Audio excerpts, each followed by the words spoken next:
ඇත්තටම හිතලා බැලුවොතින් ජීවත් වෙනවා කියලා අපි කරන්නෙම ලොකු සටනක් නේද? අපි ජීවිත කාලය ඇතුලේ කරන්නෙම තමන්ගේ හීන වෙනුවෙන්, එතකොට තමන් අවටින්න අය වෙනුවෙන් කාලය වැය කරන එක නේද? ඇත්තටම හිතුවද ඒ අතරේ ඔයාට ඔයා වෙනුවෙන් වෙන් කරන්න කාලයක් ඉතුරු වෙනවද කියලා? මතක් කරලා බලන්නකෝ. ඔයා වෙනුවෙන් කාලය වෙන් කරපු වෙලාවක් සමහර විට මතක් කරන්නවත් මතක නැති වෙති නේද? මටත් එහෙම හිතුණ දවසක මම ගියා මම යන්න ආසම තැනකට. ඉතින් මම හිතුවා ඒක ඕගොල්ලෝ එක්කත් බෙදා ගන්න. මොකද ඔයා වෙනුවෙන් ඔයාට කාලයක් වෙන් කරගන්න මේක ඔයාට උදව්වක් වෙයි කියලා මට හිතුණ නිසා. ඔව් අපි ආවේ පන්සලකට. මුලින්ම බුදුන් වඳින්න වැඩේ තමයි මම කළේ. ගෙදරින් ගෙනාපු මල් වලින් ලස්සනට පිළිවෙලට මල් වට්ටියක් හැදුවා. ඔයාලා බුදුන් වදිද්දී මල් වට්ටිය ලස්සනට පිළිවෙලට සකසන්න පුරුදු වෙන්න. ඒක ඔයාගේ වෙහෙසකර විඩාබර මනසට ලොකු සැහැල්ලුවක් වගේම මම අහලා තියෙනවා ඒක ගොඩක් පිං කියලා. ඊට පස්සේ පහන් පත්තු කරා.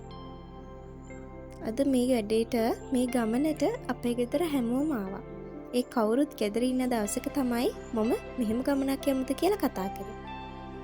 ඒකට හේතුව එතකොට එයාලා එක්ක තියෙන සතුට, එකමුතුකම, එතකොට කාලෙකින් එළියට යන්න බැරි වෙන දවස් තියෙනවනේ.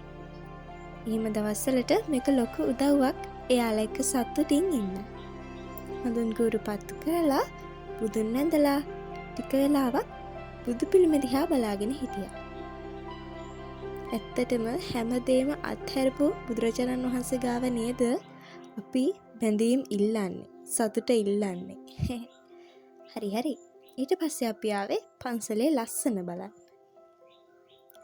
සාමාන්‍යයෙන් මම නිදහසේ ඉන්න ඕනි වුණාම, ඒ කියන්නේ මම බිසි වෙලා මගේ මයින්ඩ් එකට රිලැක්ස් එකක් ඕනි කියලා හිතුනහම යන්න කැමතිම තැන් දෙකක් තියෙනවා. එකක් පන්සල, අනිත් එක කොළපාට පරිසරය. ඉතින් අද මම ආවේ ඒ දෙකම එකට තියෙන තැනකට. ඔන්න මෙතනට එන්න උවමනාව නම් මට වඩා තිබුණේ මගේ නංගිටයි මල්ලිටයි.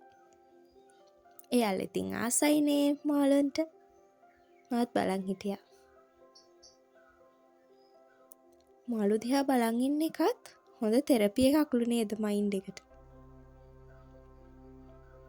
එතකොට ඔය තියෙන්නේ පැරණිම පිළිමයක්. මම හිතන්නේ මේක කැණීමකදී හමු වෙලා තියෙන්නේ. මට ඒකේ තොරතුරු ටික අරගෙන ඉන්න බැරි වුණානේ. එමුණා නම් ඔයගොල්ලෝ එකත් බෙදා ගන්න තිබුණා. ලස්සනට ඉඩකඩ කළමනාකරණය කරලා ආකර්ශනීය විදියට පන්සල හදලා තිබුණා. ඇත්තටම හිත නිදහස් කරගන්න පන්සලට එන අයට නම් මේක ලොකු උදව්වක්. එහෙම නේද? හරි. යන්කෝ අපි කතාවට. ඔයාගේ හීන වෙනුවෙන් වෙලා වෙන් කරනවා.